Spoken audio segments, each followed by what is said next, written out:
সামান্তা শারমিন, আপনার মন্তব্য শুনতে চাই যে আরপিওর যে কারেকশনটা এসছে এবার সংশোধনী যেটা এসেছে, যাতে করে মানে জোটে গেলেও সেই দলের প্রতীক যাতে অন্য দল নিতে না পারে, এটা আপনারা কিভাবে দেখছেন এই সংশোধনীকে? আমি একটু এবং এই পোস্টার বিষয়টা নিয়েও রেসপন্স করি একটু।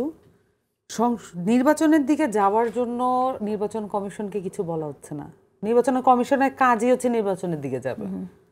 ঘটনাটা ঘটে যখন হচ্ছে আপনি শুধুমাত্র পাওয়ার স্টেকটাকে ভাগাভাগি করা, এইটাই যখন একমাত্র এবং ওয়ান অ্যান্ড অনলি ইন্টেনশন হয়ে দাঁড়ায়, তখন হচ্ছে সমস্যা। এবং রাজনৈতিক দল হিসেবে যদি বাছাই কমিটি যেভাবে কাজ করেছে নির্বাচন কমিশনের ক্ষেত্রে, রাজনৈতিক দলের সবার কাছ থেকে যদি নেওয়া হয়ে থাকে, আমরা তো রাজনৈতিক দলও সে সময় ছিলাম না। এবং আমি এটা মনে করি যে গণঅভ্যুত্থানের বিরোধী, এটা আমি আশা করছিলাম যে সাইদ আব্দুল্লাহ, উনি যেহেতু লয়ের ছাত্র, উনি এই জিনিসটা আরও একটু ভালো করে ব্যাখ্যা করে বলবেন যে 2022 সালের যে প্রধান নির্বাচন কমিশনার নিয়োগ আইন এবং অন্যান্য কমিশনার নিয়োগ আইন, এই আইনটা কি আমরা কি সিদ্ধান্তে আসতে পেরেছি কিনা যে এটা ফ্যাসিস্ট না, মানে নির্বাচন কমিশনার নিয়োগ আইনটা ঠিক আছে, এটাকে আমরা কখন সিদ্ধান্ত আসলাম মানে আমাদের পুরো পলিটিক্যাল ফিল্ডে, আমি জানি না। এই 2022-এর এই আইন দিয়েই নির্বাচন কমিশনার নিয়োগ হয়েছে এবং 2024 সালে 7ই জানুয়ারি হরিফাইং ইলেকশন হয়েছে। আমার মনে আছে সাইদ আব্দুল্লাহ ওই ইলেকশন নিয়ে একটা ভিডিও করেছিলেন, আমার মনে আছে। ওই সময় তার অ্যাক্টিভিস্ট ছিলেন সেই সময়। এখন এইটা নিয়ে যে আপত্তি, এই আপত্তিটা কখন আমরা রাজনৈতিক দলগুলো উইথড্র করলাম, কখন? আমরা তো সবাই একসাথে গণঅভ্যুত্থানে ছিলাম। খুব ছোট কি একটু রেসপন্স করবানি? আচ্ছা বলেন। আচ্ছা, গুড। সো আপনি যদি বলেন যে প্রত্যেকটা জিনিস আইন সংশোধন করে যদি পুরা কাজ সবকিছু করতে যান, তাইলে বর্তমানের যে গভর্নমেন্টটা দেখছেন, এই গভর্নমেন্ট একটা সিঙ্গেল কাজও অনেক সময় করতে পারবে না। এই জায়গায় আমি বলি পলিসিগত জায়গাটা কি, কিন্তু টাইম নিয়েছেন আমার কাছ থেকে। ওকে, হ্যাঁ টাইমটা নিয়েছি, জাস্ট আমি উত্তরটা করি। ব্যাপারটা হইলো যে মানুষ ধরেন যে অনেক চমৎকার একটা আইন বা একটা খারাপ আইন, এটা ডিপেন্ড করে আপনি ইমপ্লিমেন্ট কিভাবে করছেন, রাইট? অনেক ভালো আইন থাকার পরেও বাংলাদেশে ইমপ্লিমেন্টেশনটা খুব খারাপ হয়। ছোট্ট একটা উদাহরণ বলি, আমেরিকার জুডিশিয়ারির দিকে যদি তাকান, তাদের সুপ্রিম কোর্টে তাদের কোন জাজের পলিটিক্যাল অ্যাফিলিয়েশন কি, দ্যাট ইজ অফিসিয়াল ব্যাপারটা থাকে, যে কে ডেমোক্রেট মতাদর্শী, কে রিপাবলিকান মতাদর্শী, কিন্তু স্টিল তাদের জুডিশিয়ারি স্ট্যান্ডার্ড বাংলাদেশের চেয়ে বহুগুণ ভালো। বাংলাদেশের জাজরা তো কারো কোনো রাজনৈতিক পরিচয় নাই, কিন্তু দেখবেন, এই কারণে আমি বলি যে এই অফিসিয়াল ঘোষণাগুলোর যেটা আমাদের মনস্তত্ত্ব যদি ঠিক থাকে, তাহলে ওই আইনের ভেতর থেকেও আমরা এই ধ্বংসস্তূপ থেকে উত্তরণের রাস্তায় একটু আসি, তারপরে হয়তো বা আরো বেটার সিকিউরিটির জন্য আরো বেটার সংস্কারগুলো করাটা সম্ভব। আমরা আবার লোকাল গভর্নমেন্টের যে বিষয়টা যখন আমরা বলেছিলাম, এখনো সে প্রয়োজন ফুরিয়ে যায় নাই। ইসি আসলে সিইসি পরিষ্কারভাবে বিএনপির যে লিস্ট, ওই সিলেকশন থেকে এসছেন। এখন এটা নিয়ে নিউজও হয়েছে, আমি একাধিক নিউজ দেখেছি যে উনি এই সুপারিশ থেকে এসছেন। যদি এরকমই হয় যে সিইসি যে প্রধান, এবং যেটা আমাদের মানে প্রতীকের ক্ষেত্রে আমরা যেটা দেখেছি, আপনি দেখেন, আমি আপনাকে একটা মজার তথ্য বলি, এবং এটা এতদিন সামনে আসেনি, আমি এখন বলছি যে যেটা হয় ওনারা বলছেন যে ওনারা কনসেনসাস ছাড়া কোনো মন্তব্য করেন না। সিইসি এটা বিবিসিতে বলেছেন। এখন ওনাদের একটা ফোরাম আছে, এই ফোরামের ওনারা একটা ডিসিশন নেন, ওনাদের কিছু কিছু সচিব গিয়ে মিডিয়ায় গিয়ে আরেক কথা বলে আসে।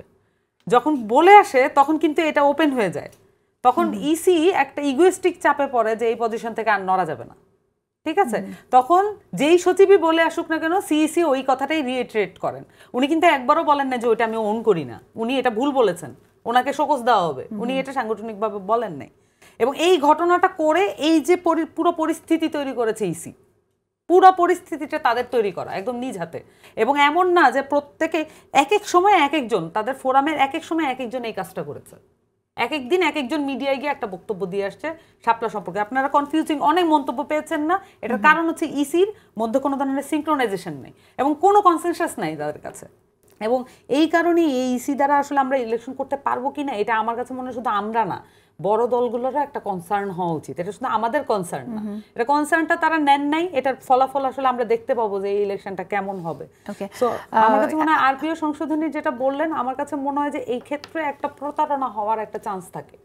এখন একটা বিষয় হচ্ছে যে আপনি একটা দলের একটা মানে জোটে গেলেন, কিন্তু আপনি সেই জোট থেকে তো আবার বেড়েও যেতে পারেন, তাই না?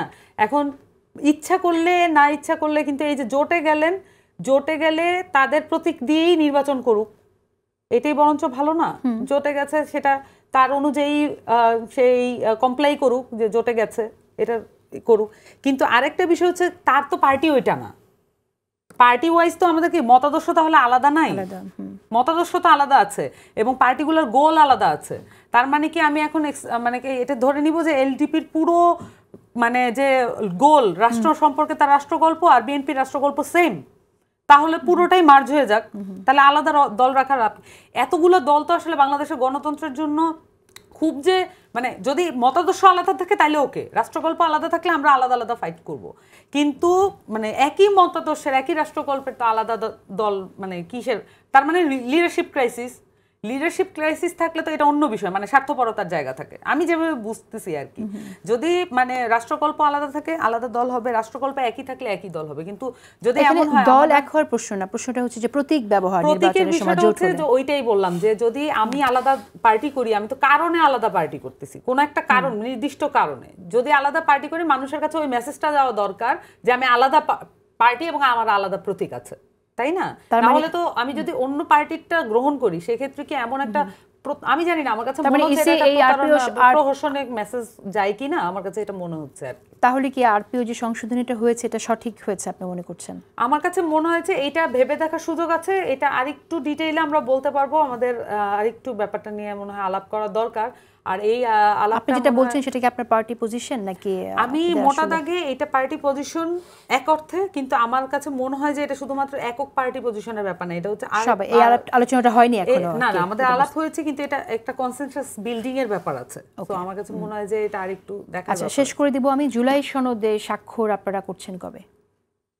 আমাদের তো পরিষ্কারভাবে আমরা আমাদের পজিশন ক্লিয়ার করেছি এবং আমার কাছে মনে হয় যে এই যে পজিশনগুলো নিয়েছি এই পজিশনগুলো কোনোভাবেই আমাদের শুধুমাত্র NCP as a political party আমাদের পজিশন না, এটা গ্রেটার মানে আমাদের যে রাজনৈতিক জনগোষ্ঠী যেটা বাংলাদেশের মানুষ, আপামর মানুষ, তার কাছে গণভোটের কোশ্চেন, নোট অফ ডিসেন্ট, সাংবিধানিক যে মর্যাদা জুলাই সনদের, অলরেডি আমরা ঘোষণাপত্রের ক্ষেত্রে দেখেছি একটা বিরাট বড় বিক্রয় হয়েছে, এবং একই সাথে যদি জুলাই সনদে একই জিনিস হতে থাকে এবং একই সাথে আমরা যদি দেখি যে এটা কোনো একটা ফ্যাসিস্ট লোককে দিয়ে, কোনো একটা আওয়ামী লীগের লোককে দিয়ে এই সিম্বলস মানে এই সনদ সাইন করানো হচ্ছে, এই আদেশ দেওয়া হচ্ছে, একই সাথে আদেশ হবে না অধ্যাদেশ, আমরা বলেছি যে এটা আদেশ হওয়া উচিত এবং এটার ঐতিহাসিক সাংবিধানিক রাষ্ট্রীয় গুরুত্ব মর্যাদা সেই জায়গায় আসীন করা উচিত। এই বিষয়গুলো যদি আসলে চলে আসে তাহলে আমার মনে হয় না যে আমরা যে দাবিগুলো জানিয়েছি এটা কোনো পার্টির জন্য এটা ক্ষতিকর। আপনি এখানে একটা নতুন কথা অ্যাড করেছেন, এর আগে পর্যন্ত আমরা শুনেছিলাম যে জুলাই সনদের আইনি ভিত্তিটা স্পষ্ট করতে হবে, গণভোটের দাবিটাও ছিল, কিন্তু আপনি এখন বলছেন যে শুধুমাত্র সাংবিধানিক আদেশ নেয়, এর বাইরে আপনি আওয়ামী লীগের কাউকে দিয়ে এই আদেশ, সেই প্রসঙ্গটি আপনি নিয়ে আসছেন, আপনি কি বোঝাতে চাইছেন? এটা সাইন করতে পারবে না, এটা আমরা আগেও বলেছি, এটা নতুন না। আমরা যেদিন আমরা কারণ হিসেবে যখন প্রেস রিলিজ পাঠিয়েছি সে সময় আমরা কারণ ব্যাখ্যা করেছি যে এটা ডক্টর মোহাম্মদ ইউনূস বাংলাদেশের গণ অভ্যুত্থানের সার্বভৌম প্রতীক হিসেবে তাকে এটা দিতে হবে। আচ্ছা, আমরা আসলে এই জায়গা থেকে এখনো তো আলোচনা চলছে, আমরা দেখলাম যে বসেছেন আপনারা, আপনাদের দল থেকেও গিয়েছিল, কথা বলেছে জাতীয় ঐকমত্য কমিশনে, আবারও কতটুকু এগিয়েছে? দেখেন, এই ঐকমত্য কমিশনে আমার কাছে এখনো মনে হচ্ছে যত আরেকটু মানে পলিটিক্যাল পার্টির বাইরে স্টেক হোল্ডার নাই, এটা যোগ করা দরকার। অন্তত আদেশের ব্যাপারে আমরা দেখেছি যে শহীদ পরিবার এবং আহতরা অত্যন্ত গ্রিভিয়েন্সেস শো করেছেন এবং সেই জায়গা থেকে অবশ্যই তাদেরকে ইনক্লুড করার একটা প্রসেস অন্তত আদেশের বাস্তবায়নের আদেশের ক্ষেত্রে এটা একটা করা উচিত। এবং আমার কাছে মনে হয় যে ঐকমত্যের জায়গায় সেদিনও গিয়ে এসছে, কিন্তু এটা কোনো সমাধান হয় নাই এখনো, এবং আমরা আমাদের পজিশনটা আবারও ব্যাখ্যা করেছি, আমরা মনে করি না কোনো অযৌক্তিক পজিশন নিচ্ছি।